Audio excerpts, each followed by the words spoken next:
23 days remain. Have a look.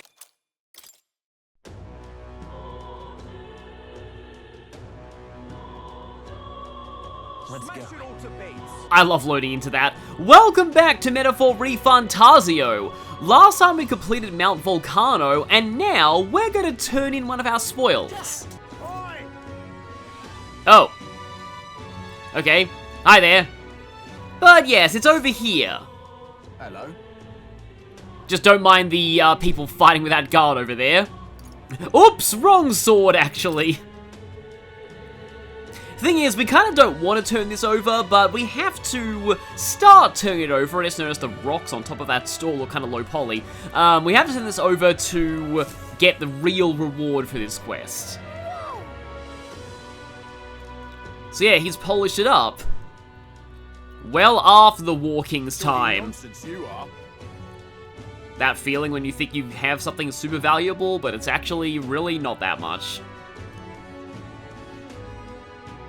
What is there to be done? The walking is real! Right? I wonder if the walking was the commander archetype one? Or maybe they were the warrior. Actually, no, it makes sense that it would be the warrior because it's a great sword.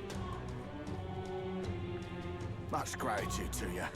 Yeah, true. This may not be, like, the legendary sword, but if you give it to us, we'll do legendary things with it. Oh, and we certainly will.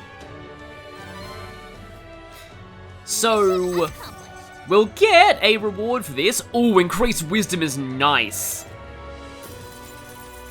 Is that gonna max us out? No, still not quite. We're getting really, really close, though. And as I need that for Yufa's next rank, I obviously want that as soon as possible. But the beloved greatsword is the real thing that you want to get here. Cheers now. Ah yes, maybe one day if we 100% Stroll's archetype tree. But honestly, this one is maybe even better than that. So, if we put Stroll back into Samurai, In the name of justice. here's the beloved greatsword. 400 power, which is the best that we have at this point. It's still weaker than the 500 power weapons for mastering 100% archetypes, but the effect is why you want this.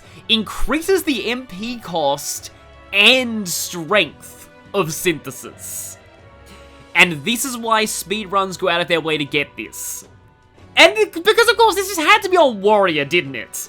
Because, yeah, this means that Peerless Stonecleaver is stronger. It's more expensive, but who cares when we have better MP recovery at this point in the game?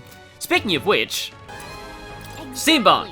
Now, do we get anything good purifiable? Oh, here we go. Inferno Rock Curious. Resists fire damage.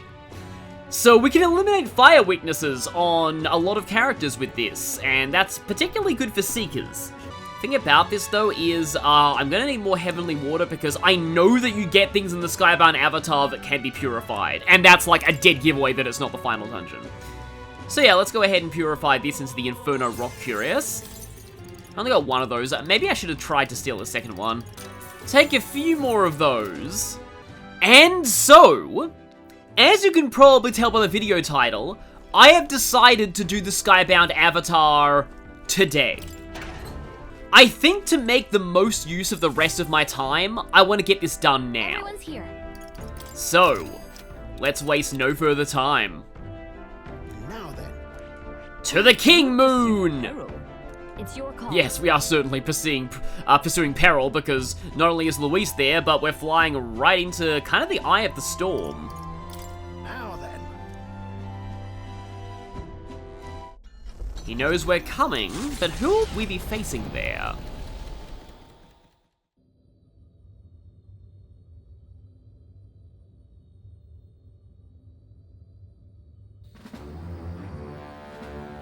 Already got that villainous slouch going. How disappointing. The prize is already in my hands. All that's left is to wait until it might be awoken. The people must think I'm the one behind the madness in their hearts. Okay. I can see why you felt such hopelessness. Yeah, I feel like this is only exaggerating what was already there. The more anxious the people grow, the more they choose blind fanaticism over confronting their fears. This was no fault of yours, simply their nature. Knowing all this, I shall claim the ideals you abandoned and finish it in your stead. I really don't think what you're doing right now is the king's old ideals. But I have my own interpretations to add. Yes, your own interpretations to add that are, probably wildly different to what he envisioned. The Skybound Avatar. Taking on the face of His Majesty, the royal palace rose to the sky on the day of his own funeral. Is it still the palace as it once was? It is impossible to tell from the ground.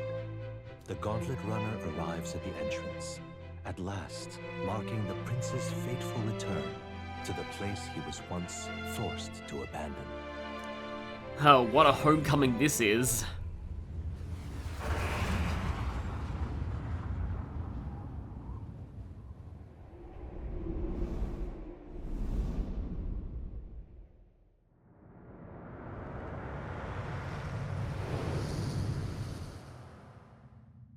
The royal palace has changed. 'Tis a shadow of its past.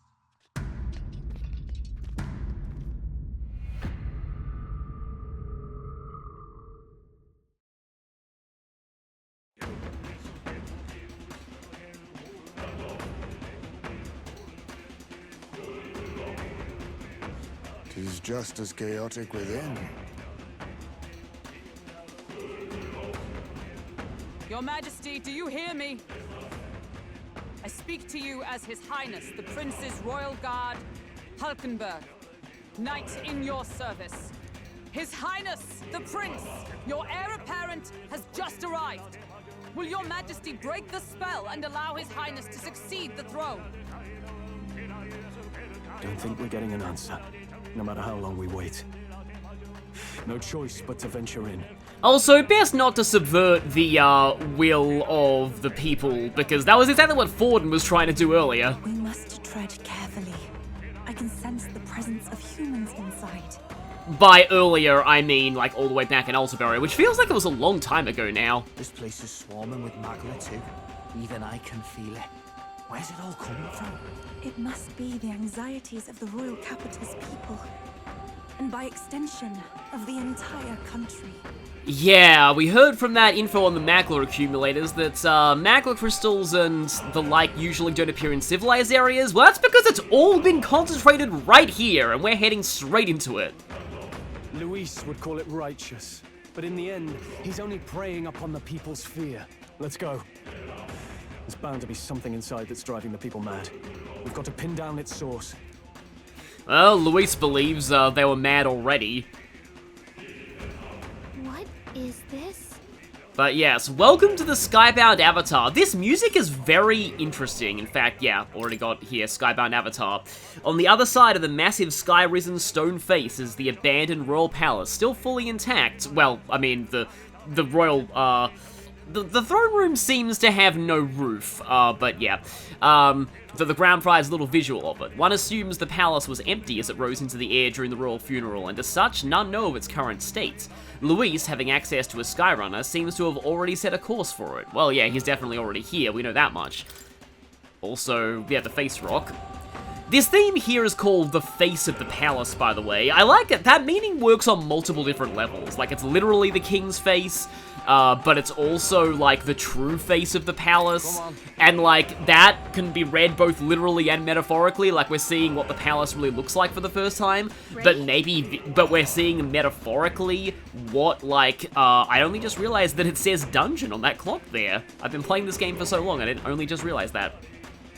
I can swap around my party while I'm in there, it doesn't really matter. I just want to just get in there and just show the start of this dungeon while I'm talking about it. Because it could also show this true face of the anxiety of the people that we've kind of just ignored living in this country for so long.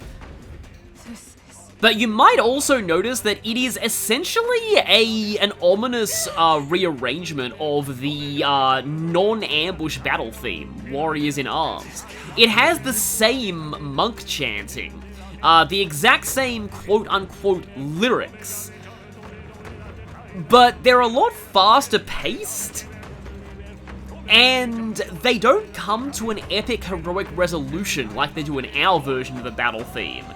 Instead, as you can hear, they just end in this ominous wailing.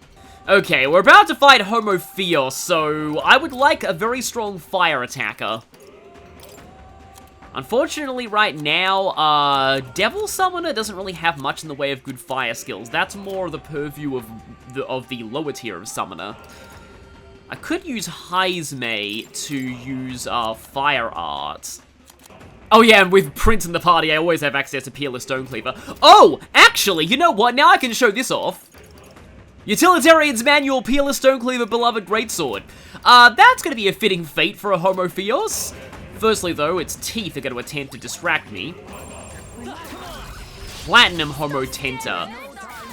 These do not appear to be field killable for me right now, but they drain everything non-physical. Oh, Toothbrush. I thought they said toothbrush for a second. I mean, that's probably the joke. They can Tetracarm themselves. Okay. Well, firstly, I'm going to try stealing. So much for that. Okay, they have a steal, but I just don't have access to it yet, and... Oh, this is going to be insane overkill, but Almighty, more damage to humans. Yep. Okay, yeah, that is double the usual MP of that. Actually, I think that's triple. I think it's normally 22. So, okay, that is quite a lot. I do remember that on my first playthrough of this game, I actually had to mage grind in this dungeon because I did run kind of low on MP. And that really says something, given that I was actually field killing almost every... I was a high enough level to field kill almost everything in this place. So, oh boy, yeah, that could be a thing. Only 2 enemies left. Stay sharp. I have already explained how,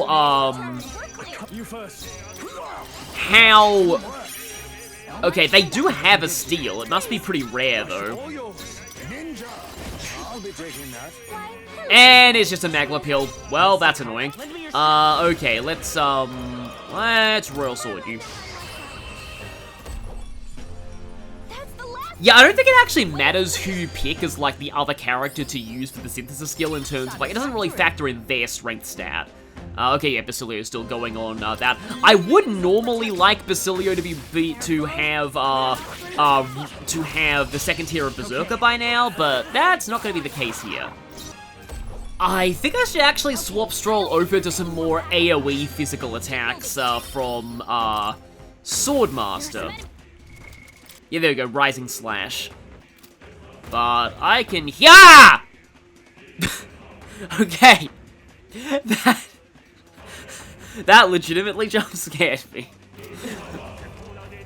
I see the enemy. Hello there, 5 Knights at Homophios. I was like, I could hear it squelching around, but, I was not... I need to take a moment to catch my breath after that. That legitimately, like, made my heart skip a beat for a moment. But okay, we promised ourselves that we were gonna do this, so, let's do this. This is way too much MP, but I don't care. Oh, it's not actually dead. Okay. Well, it is weak to fire. Oh, and dark too, so let's go dark. I guess Heizme is a decent attacker at this point in the dungeon. So, yeah, ignoring the fact that I wouldn't even call that IRL anxiety. I call that IRL, like, shock status or something like that. Ugh. Okay, yeah, let's just move on and pretend that didn't happen. Yeah, we've got 2 different paths we can go from here. I'm gonna take this side first. Also, be careful while you are... Yep! Okay, there's a pathetic gargoyle. Though, technically speaking, it's not actually a gargoyle, and I plan to talk about that in today's, fantasy monster of the day. But no, what I was mentioning before is that, that thing there, that Homophios, remember, as usual, they have a passive evasion modifier, or rather a passive penalty to your, accuracy for targeting them. So, yeah, just remember that. Could not quite get out of that AoE in time. So yeah, this right here is using an ambush in Makarakan. Huh, interesting. Well, that looks like it was probably going to be Charm.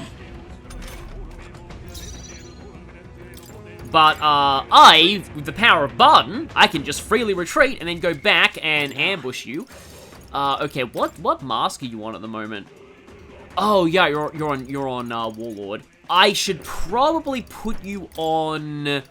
Oh, Warlock is super tempting for the Dark skills and Hyper, but, I want to go Soul Hacker because those Gargoyles, I believe, are weak to wind. Hello there. Oh, that's a red enemy. Okay, then, yeah. So I am intentionally doing this dungeon earlier than I did in my first playthrough, because in my first playthrough, as I said, I did this way too late, and I was able to field kill everything, and it was kind of a total joke, so... Hi there, Wrathwort Gargostards. You are the reason why I switched over to the Skullface does look very Warhammer, and yes, that is a charm skill. Is it? Yeah, Crimson Flame's the dancer skill, isn't it? Also, yeah, immune to everything physical except for strike. I'll use what I must. I'll be taking that. Tainted Two-Hander. Now, yeah, that's another indicator that this place is definitely not the final dungeon, because they wouldn't be giving you items that you wouldn't be able to use. Do I have any strike attacks on you? It doesn't look like it. I do have Thunderblade, though. That is a fairly steep MP cost, though. But I do have those items for more MP management and the like. I kind of wish that I had a free access to Gauntlet Runner cooking on the way in here, because then I could have made the ultimate recipe, or I could have made more... Oh, hi there, Hopping Mogo! I looked onto the teeth instead of you, but that's fine. How about this? Okay, Raging Slash. Of course, it missed the one that was enraged. I wanted to see it hit all three of them just so that I could test if the enraged enemy actually was going to take more damage. Here we go. Yes, the enraged enemy took basically double damage. So that's good to know. Leading with Heismay Rage could be useful, though it is better on a Masked Dancer because you get access to, that thing. I want to target that. Oh. Yes, I need to pay a lot more attention to the enemies attempting to kick me here. Oh, got a Gargoyles in the mix. But we have here the Homo Malhella. Artisan's headgear, weak to... I like the way that green eye contrasts to, like, the black color of the rest of it. I forget... Was that King Sombra in My Little Pony? I guess I'll find out in post. Also, Shockwave, interesting. But yeah, weak to light. Oh, you boing wind. That's not great for... Because I was relying on Juna to hit the wind weaknesses. Well, Royal Sword, you? Okay, there we go. So now I can safely use Seeker's Gale. And then I can... I shall fight close in the distance. Do that.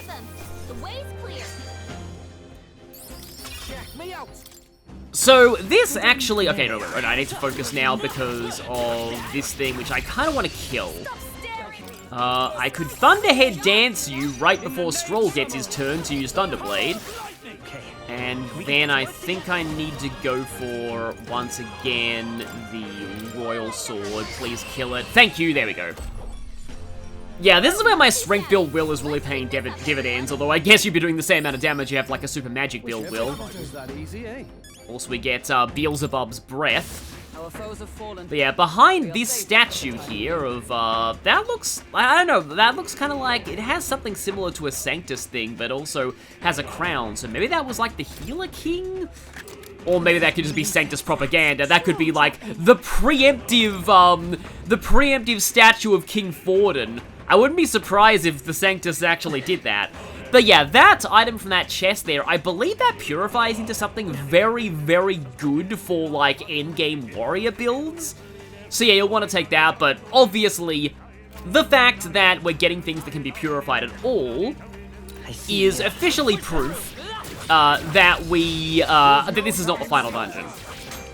I'm sure I've already found out whether stun counts as an ailment for this purpose. It does! Okay. Though it did recover from the stun. I'll show you. Raging fire. I guess I have to not underestimate the power of normal attacks, because I've got some pretty strong weapons on Will and Stroll at this point. You guys are not exactly worth a lot of experience, though. Some enemies are still around. But I do want to try and take out these teeth where I can.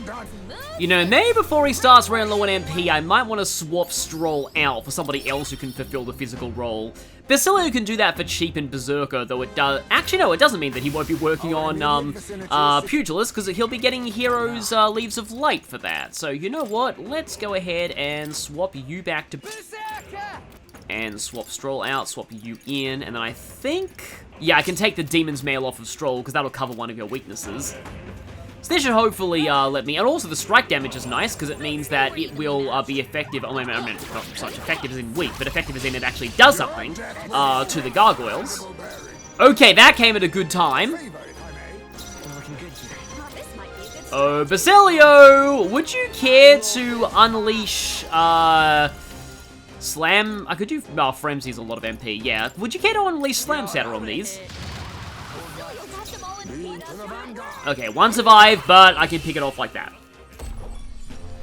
Pick it off, I guess. That could be a tooth pun.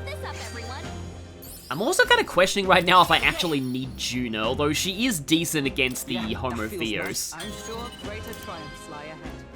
So now, Prince has unlocked its second hero passive, and its hero passives will always be active while in use because only the protagonist can use Prince, although every party member actually does have voice clips for the Prince archetype, and some of them are kind of interesting too. Me? A king? Bloody hell. The power of a ruler.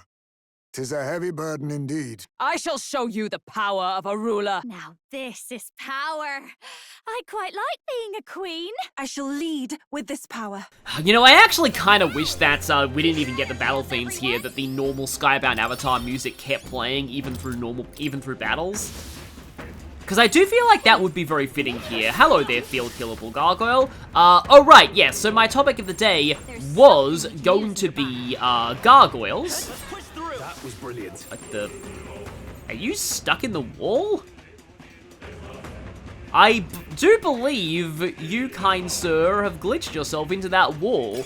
Although, considering what these things actually are, I think it's fitting. I'll check what that artisan's headgear actually does. I have a suspicion as to what it might do, but I could be wrong. I'm also glad we're still getting those mask drops, because I haven't really been diligent in buying those. Artisan's headgear can be purified, okay. Well, I could grab a lot of those from stealing and could potentially sell them later, but, okay, I would talk about gargoyles, except that we've got a stupid Homo Theos here that we need to obliterate. Thank you, Heismay, for getting the preemptive, so I take off even more of its health. Can the insta-kill work on these? Well, I guess we will hopefully find out one day. And now the entire reason why I brought Juna. And now just hit you. It's funny, I've got Burning Axe, but it's not actually doing fire damage. It just potentially inflicts burn, and this... Okay, so it's... I believe it's not able to dodge because it's stunned, so I think that's the thing. Like, the one that in the Great Worm's gullets, actually the term gullet is important to my talk about gargoyles that's going to come up soon. But the one in the Great Worm's gullet was actually not, like, you know, it was a mini-boss encounter, so it wasn't, like, ambushable. There are mimics in this dungeon, so always make sure to use Face Sight before every chest. Proletariat Abacus. Huh.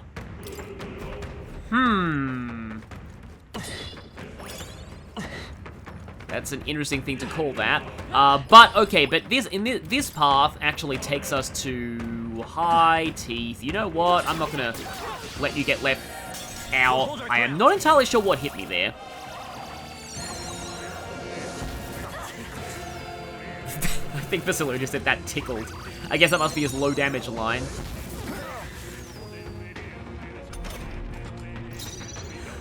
Aha! I believe we just saw Heismay's Dodger Ring go off. You see how useful that was? They still had a lot of press turns left, and then that happened.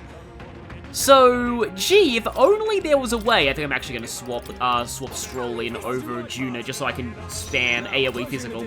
So, yeah. that might be very useful against, let's just say, if the final boss of this game happened to have a zillion press turns. Just food for thought there. Okay, those crits are nice. Yeah, I'm gonna lose this half press turn anyway, so I may as well just attack and then do that. There we go. And Stroll will go out of the party after that. I've recently been playing Trails into Reverie, and in Reverie, that would not be the case. In Reverie, when you saw a party member in mid-battle, they then become part of your, like, main party setup. Let's see. One of those gargoyles just showed up as white on my face height, so I would like to try and deal with this human first. Oh yeah, I just realized that we have Juna's Bond at rank 3. So it's only about, like, I think it's only about like 8 or so MP recovery post-battle, but if we manage to get through battles without consuming much MP, it actually might be a decent source of, like recovery. We can, like, gradually get our resources back. That had a lightning on it, okay. Oh, we got Spectos here, too. Spectos are one of the few enemies that are low enough level for me to field kill, just by default on this dungeon. However, they are still quite annoying because, you know, they can explode and stuff, and it totally boings everything physical. But, lol. Yeah, that ability was similarly kind of overpowered in Persona 5 from Hifumi's Confidant. Oh yeah, that is a lot of rolling. You're doing it again, huh? I'd say thank goodness for iframes, but I dodge rolled at the wrong time. Okay, good, we got the assist attack there, and now we can actually do this properly. And as I said, Strike will actually work on those gargoyles. So yeah, I've got quite a lot of things to potentially talk about in this dungeon, so excuse me if I got, like, distracted from that tangent before. But we are leveling up a decent amount here. So, we're pretty much through this area. Let's head into the hallway. And there are actually quite a lot of cutscenes in this dungeon. So now might not be the best time to start my gargoyles tangent. Get away! Disgusting animal! Monster! Damnable monster!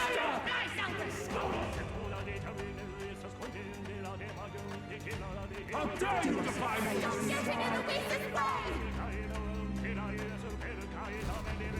There was something that I was going to say there, but, like, I was going to say something about, oh yeah, internet comments in a nutshell, but this is legitimately horrifying.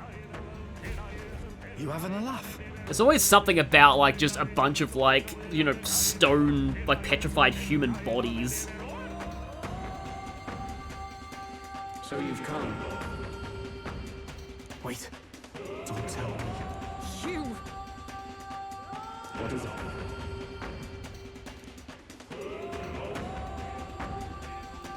Yeah, that's just Luis's philosophy in a nutshell. If you're not tough enough to get through this place, you're not worthy of facing me. And I just win by default. I dare say. That sounds right. So this is our gimmick for this dungeon. We need to find the Magla source to break through this literal wall of negativity. Please take care.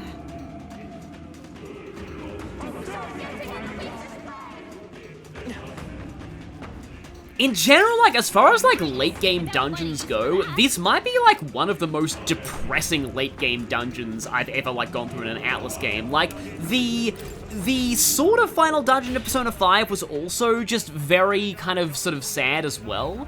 But this one just feels, like, less... I mean, it's sad in an extent, but this one just feels downright oppressive and just full-on just terrifying. Like, it feels like... Again, like, there is literally an air in this place of, like, just absolute hopelessness and hatred. And you've literally got voices yelling at you, like, wishing that you would die. So apparently. And the music really compounds that. The second of Lady Vigilia's video on the battle themes also covers this. Also, hi there, you. We've clearly not learned our lesson from the our previous endeavor into a long dungeon, because let's just say you're not meant to fight the versions of these that are spectral. But well, I guess let's just, you know, let's humor the party at this point. But okay. You are very weak to electricity, which means that Juna's not going to be great here. But Yufa might be able to throw a Thor at you. So let's go into Devil Summoner. Just going to give Stroll a little bit of a rest, because you know, his MP is kind of running low-ish. Okay, I got Heroes Proving. You know what? I'm going to charge. This might actually be overkill, but I'll do it anyway. Speaking of charging, let's have Basilio. Oh, actually... 40 MP though? It's probably better when there are multiple enemies in play. Okay, no, Yufa is going next if I pass my turn with high speed, because I would not mind throwing... Oh, I don't even have enough turns for that. Well, okay then. I am used to having, you know what, just throw Jack Frost at it. I'm used to having utilitarians manuals. And that's why it's just such an annoying choice for Yufa. It's like the choice is between having plus 15 freaking magic or having utilitarians manual. But I am currently charged, so let's go Royal Sword with Yufa, I suppose. Okay, it takes off basically half your health. You're also charged, so you have a utilitarians manual. So how about we Wanton Destruction? Oh, actually, now that you've been hit with Wanton Destruction, I can summon a Fury on you.